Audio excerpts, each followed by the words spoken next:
4 steps to more sales. The first is getting their attention. Where are they looking?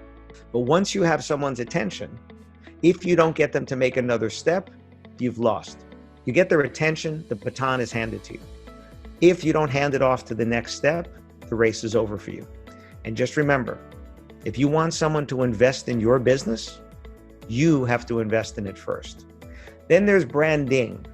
Branding is your logo, your colors, the way your website looks, the way you dress, the way your offices are. Aspirational text is when you talk about the results. Now, this is again where photographers are notoriously bad because you put more pictures and less words.